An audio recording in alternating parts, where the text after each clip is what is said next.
On a clear Friday evening in July, the most powerful rocket ever flown lifted off from the Texas coast. 65 minutes later, its booster had crashed into the Gulf. Starship was still in one piece, floating on the other side of the world. This is what happened on Flight 13.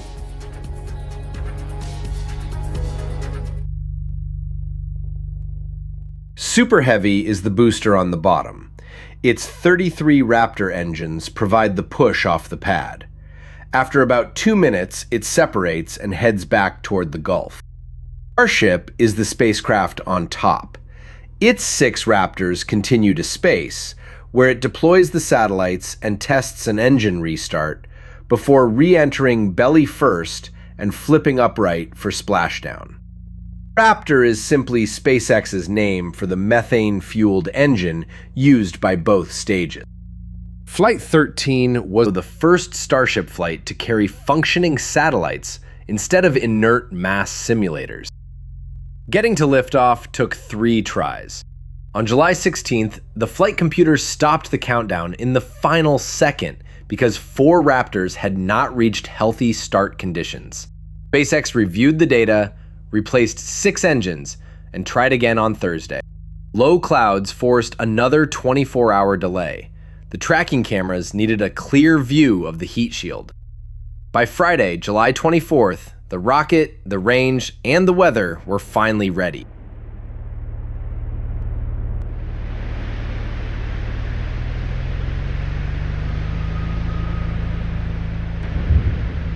At 5:51 p.m. Central Time, all 33 Raptor engines came alive. The 40-story vehicle rose from Pad 2 at Starbase.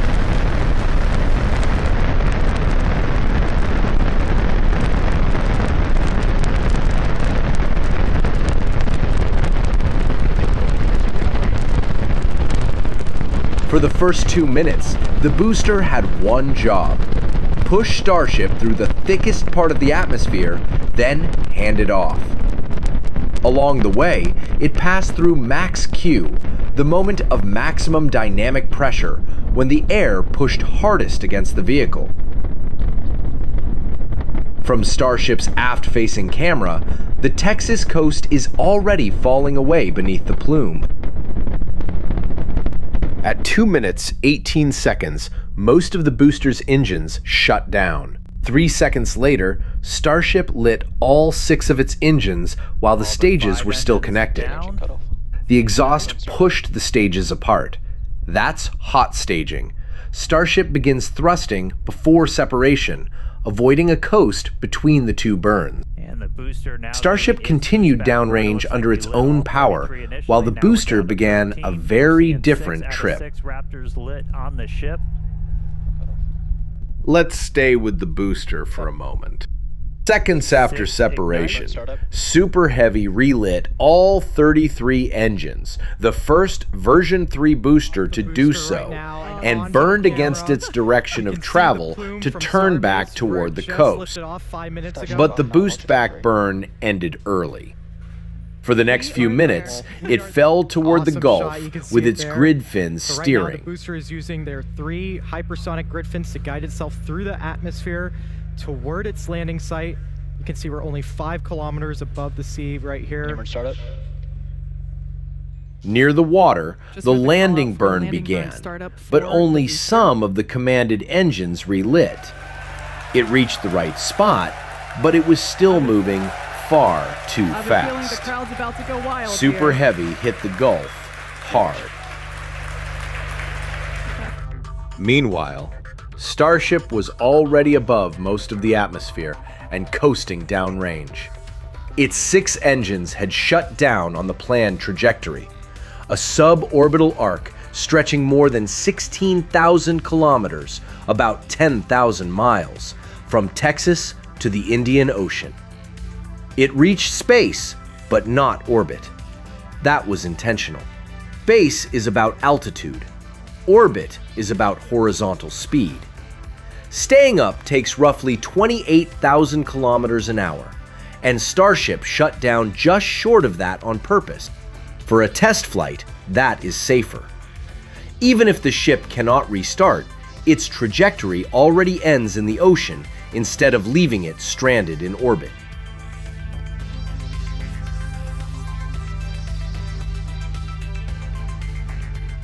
Just before 16 minutes after liftoff, Starship opened the long payload door in its side.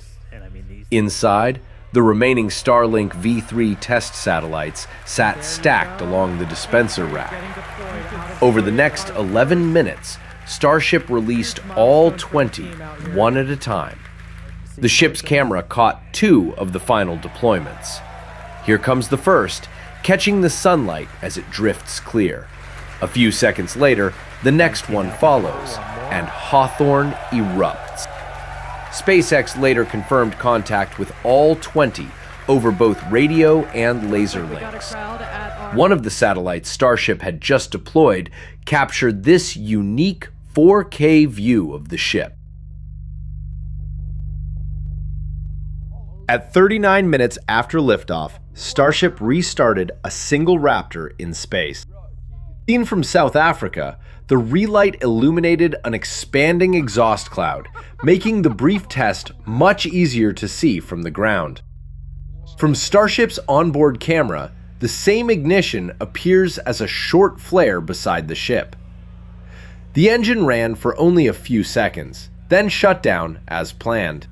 Future orbital missions will depend on that capability to maneuver in space and perform a deorbit burn before coming home. Relight shutdown. The burn has ended. Good altitude for entry. At 44 minutes, Starship began to feel the upper atmosphere. Starship entered at a high angle of attack with its heat shield facing the airflow. As the atmosphere thickened, the air around the vehicle heated and ionized, producing the plasma visible around the aft flap. Sensors beneath the tiles recorded temperature and pressure throughout the descent. Collecting that data was the point of this re-entry profile. Starship Flight 13. About an hour into the flight, Starship rolled into a deliberate bank. That turn rehearses how a future ship would align with its approach corridor back to Starbase.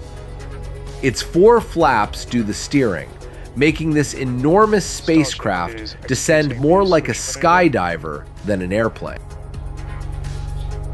At 1 hour and 5 minutes, Starship was descending belly first toward the Indian Ocean. Belly first is deliberate. It exposes the heat shield to the airflow and uses the ship's broadside to create drag, slowing it without wings. The flaps keep it balanced until the final flip. 3 engines relit. The ship flipped upright. 3 engines became 2, then 1. At 1 hour, 5 minutes, 21 seconds, Starship settled onto the Indian Ocean gently enough to remain intact. And it's a soft splashdown in the water. No recovery ship was waiting. Bringing it home was never part of this flight. But for the first time, SpaceX could watch the heat shield remain attached after re-entry, with the ship still floating.